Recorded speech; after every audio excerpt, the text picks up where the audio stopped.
એક જ જ્વાળામાં સગર રાજાના 60,000 સંતાન બળીને રાખનો ઢગલો થઈ ગયા. આખા વંશનો નાશ. એ આશ્રમની બહાર એને એક પુત્ર અસમંજસ ઉભેલા. અસમંજસે જઈ સગરને વાત કરી. સગર મહારાજ પધાર્યા, કપિલ મહારાજના ચરણમાં પડી ક્ષમા માગી કે આપ અમને ક્ષમા કરો. કપિલ મહારાજે કીધું કે હવે જે થઈ ગયું એ થઈ ગયું. કારણ કે આપણે કાલ જ વાત થઈ હતી, બ્રહ્મ દોષાત કુળ નાશો. બ્રાહ્મણના દોષથી કુળનો નાશ થાય. બની શકે ત્યાં સુધી બ્રાહ્મણનો દ્રોહ ન કરો. બ્રાહ્મણ એટલે જાતિના બ્રાહ્મણની જ ખાલી વાત નથી. માતા, પિતા, દેવ, ગુરુ, અતિથિ, અભ્યાગત, બેન, દીકરી, ભાણેજ, આપણા જ્ઞાતિના વડીલ, આ 10 વ્યક્તિ બ્રાહ્મણ કેટેગરીમાં આવે. આનું અપમાન એટલે બ્રહ્મ હત્યા જ ગણાય. આ યાદ રાખવાનું. પાછું સગર રાજાએ અસમંજસે કપિલ મહારાજને પ્રાર્થના કરી. કપિલે કીધું, બાપજી આ 60,000 તો બળીને ભસ્મ થઈ ગયા, પણ આ બ્રહ્મદ્રોહમાંથી નિવૃત્તિનો એક જ માર્ગ છે કે જો ગંગાજી સ્વર્ગમાં છે ત્યાંથી ધરતી ઉપર આવે, આ જગ્યા ઉપર, અને આમની રાખ ગંગાજીમાં ભળે તો એને મુક્તિ મળે, બાકી મુક્તિ મળે. ભલે. કપિલ મહારાજને વંદન કરી સગર રાજાએ હજારો વર્ષ સુધી તપશ્ચર્યા કરી. એના પુત્ર અસમંજસે તપશ્ચર્યા કરી. અસમંજસના પુત્ર અંશુમાન થયા, એણે તપશ્ચર્યા કરી. એના પુત્ર દિલીપ થયા, એણે તપશ્ચર્યા કરી. અને એના પુત્ર થયા ભગીરથ. ભગીરથજીની તપશ્ચર્યાથી માં ગંગાજી પ્રસન્ન થયા અને ગંગાજીએ કીધું, બોલો ભાઈ.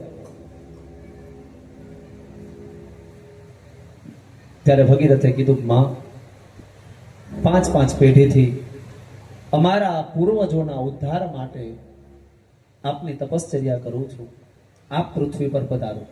ગંગાજી કે ભલે. કારણ કે તે તપ કર્યું છે અને તે તપ કર્યું છે એટલે મારે ફળ આપવું મારું કર્તવ્ય છે. હું ફળ આપવા માટે બંધાયેલી છું, માટે તું કે ત્યાં મારે આવવું જોઈએ. પણ મારી એક શરત છે કે હું આવું ખરા, પણ હું તો ઠેઠ સ્વર્ગમાંથી નીચે પડું, નીચે ઉતરું. હવે મારો ધોધ એટલો બધો છે કે હું સીધી પાતાળમાં વયા જાઉં. કોઈ ઝીલવા વાળો વ્યક્તિ જો હોય તો મને બતાવો કે મને ઝીલે, નકર તારી મહેનત પાણીમાં જશે. ભગીરથે કીધું, વાત તો સાચી છે. બ્રહ્માજીની તપશ્ચર્યા કરી. બ્રહ્માજીએ કીધું, ભાઈ મારું કામ નહીં. કેમ? તો કે મારા કમંડળમાં જ છે. વિષ્ણુ ભગવાનને કીધું, તમે વિષ્ણુ ભગવાને કીધું, ગંગાજીની ઉત્પત્તિ મારા જમણા પગના અંગૂઠામાંથી છે.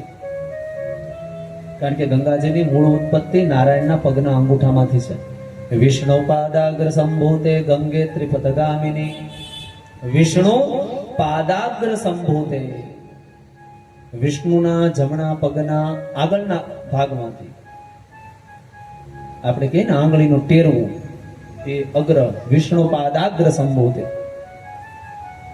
ત્યાંથી માં ભગવતીની ઉત્પત્તિ છે. એટલે નારાયણે કીધું, ભાઈ મારા ચરણમાંથી જેની ઉત્પત્તિ છે હું એને કેમ ધારણ કરું? ભગીરથ મહારાજે ભગવાન શિવજીની તપસ્યા કરી. ના તો આશુતોષ સૌથી ઓછી મહેનતે પ્રસન્ન થનાર દેવ, અને જે માંગો આપી દે. બહુ લાંબી મહેનત નહીં કરવાની. હા, ભક્તો કો કભી શિવ તુને નિરાશ ના કિયા, માંગા જીને જો ચાહા વરદાન દે. જે માગે, અને એના મંદિરમાં ભીડે ન હોય, ખુલ્લું ખુલ્લું, ખાલી આવો મારી પાસે, બીજી કાંઈ વાત જ નહીં. અને સૌથી ઓછી મહેનત. એકવાર ધનતેરસનો દિવસ. હવે ધનતેરસના દિવસે તો આપણને બધાને ખબર છે, આપણી ઘરે જે કાંઈ ધન હોય તેજુરીમાં મૂકેલું હાશવીર, હા, એમાં થોડું થોડું કાઢીને પૂજા કરે બધાની ઘરે લગભગ. હવે એમાં એક ચોર, હવે જેમ આપણે પૂજા કરીને મુહૂર્ત કરવું હોય એમ ચોરને બિચારાને ન કરવું હોય. એનો જેમ ગમે એમ તો ધંધો તો ખરો ને યાર. એટલે ધનતેરસ ના દિવસે ચોરે એનું મુહૂર્ત કરવા માટે નીકળ્યો. આખા ગામમાં આટો માર્યો, પણ આખા ગામમાં બધા શું કરતા હતા? પૂજા. હવે કોક હુવે તો એ ચોરી કરે, જાગતા હોય ને જો મુહૂર્ત કરવા જાય તો એનું મુહૂર્ત થઈ જાય. હા, સીધી વાત છે. આપણા હાથમાં આવ્યો તો આપણે મૂકી ખરા? આખા ગામની અંદર આટો માર્યો, ચોરને કઈ મેળાવ્યો નહીં. એમાં ગામની બહાર એક નાનો દીવો ભાળી ગયો. એટલે એને એમ છું કે નક્કી અહીંયા કઈક મંદિર છે, અને મંદિરમાં જે કઈ હોય આપણો તો દિવસ થઈ જાય, આપણે તો મુહૂર્ત થઈ જાય. આવો વિચાર કરી અને ચોર ઈ મંદિરમાં ગયો, પણ એના ભાગ થોડાક બે દોરા આગળ હતા. એ મંદિર ભોળાનાથનું. માતાજીનું હોય તો કઈક બે ઘરેણા હોય. શિવજીના મંદિરમાં હરીફરી ભોરી, એને સિવાય શિવ મંદિરમાં કાંઈ મળે નહીં. એમાં દીવાની જ્યોતમાંથી એને દેખાણું શિવજીની ઉપર જળધારા ગળતી, આપણી ભાષામાં, એ ભાળી ગયું.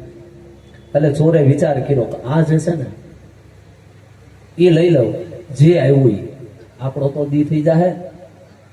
ભોળાનાથના મંદિરમાં ટેબલ ખુરશીની વ્યવસ્થા તો હોય નહીં. ચારે બાજુ જોયું, ઉતારવાનો પ્રયત્ન કર્યો, પણ જળધારા થોડીક ઊંચી બાંધેલી, મેળ નો આવ્યો. પછી બે પગ લઈને શિવલિંગની માથે ચડી ગઈ અને મેળો ઉતારવા. હજી જ આ ગળતી ઉતારી, ચા તો મંદિર મેળ્યું ડોલવા. આખા મંદિરની અંદર પ્રકાશ વ્યાપ્ત થઈ ગયો, ઘંટારાજ થવા વાળા. અને ભગવાન શિવજી પ્રસન્ન થઈને કીધું, માગ માગ, હું જોઈ. ચોર ખૂણામાં કે નક્કી કોક ભાળી ગયું ને હમણાં આપણું મુહૂર્ત. ધ્રુસતા ધ્રુસતા, તમે કોણ? તો કે હું ભોળિયો નાથ. માગ તારે શું જોઈએ? ચોર ધ્રુસતા ધ્રુસતા કે બાપુ, હું પેલા પગે લાગીને તમને મારે પૂછવું છે કે તમે મને પ્રસન્ન કેમ થાય ઈ કયો. હું તો ચોરી કરવા આવ્યો હતો. ત્યારે શિવજીએ કીધું કે સાંભળ, કોઈ વળી મારીને ભક્ત આવે, પાણી લોટો ચડાવે, કોક બે ફૂલ ચડાવે, કોક હારો માણા હોય તો બીલીપત્ર ચડાવે, કોક ને વધારે ભક્તિ હોય તો વળી દૂધનો લોટો ચડાવે. એક મોટો ભક્ત થઈ ગયો મારો વિષ્ણુ, એને મને આંખ ચડાવી હતી. ક્રિયા દક્ષો દક્ષ ક્રતુપદરિધ સસ્તનવૃતા હરિસ્તે સાહસ્રમ કમલ બલિમાધાય પદયોર યદેકો નેત સમિન નિજ મુદહરન નેત્ર કમલમ ગતો ભક્ત્યુદ્રેક પરિણતિમસૌ ચક્ર વપુષા ત્રયણામ રક્ષય ત્રિપુર હર જાગરતિ જગતા હરિસ્તે સાહસ્રમ કમલ બલિમાધાય પદયો. એકવાર ભગવાન વિષ્ણુ 1000 કમળ લઈને પૂજા કરતા. એક કમળ ભગવાને ચોરી કરી અને એના કમળ પૂજા અધૂરી ન રહે એટલે વિષ્ણુએ એની નેત્ર કમળ આંખ કાપીને ચડાવી. ભગવાન એનાથી પ્રસન્ન થઈ અને સુદર્શન ચક્ર આપ્યું. આજે વિષ્ણુ પાસે સુદર્શન ચક્ર છે, ભગવાન શિવનું આપેલું ચક્ર છે. એ વિષ્ણુ દયા જેને મને આંખ ચડાવી. એનાથી મોટો એક ભક્ત થઈ ગયો રાવણ. મસ્તક ઉપર મસ્તક કાપી, જટા ભુજંગ પિંગલ સ્ફુરત ફણામણિ પ્રભા કદમ કુમકુમ દ્રવ પ્રલિપ્ત દિગ્વધુ મુખે મદાંત સિંદુર સ્ફુરત્વ ગુત્તરીય મે દુરે મનો વિનોદમ અદ્ભુતમ વિભરત ભૂત ભરતરે. એ તાંડવ બોલે અને મસ્તકના મસ્તક ચડાવ્યા. એને મેં ત્રિલોકનું રાજ આપી દીધું. તું તો આખે આખો ચડી ગયો, તું ક્યાંય તને આપી દઉં. આ ભગવાન શિવ એ તો તૈયાર જ હોય. શિવજીએ કીધું ભલે ગંગાજી આવવા દે, મને હું વાંધો, હું ઝીલી જઈશ. આ બાજુ ગંગાજીને કીધું આપ પધારો, શિવજી આપને ઝીલે છે. અને આ બાજુ ગંગાજી અભિમાન વશ છે.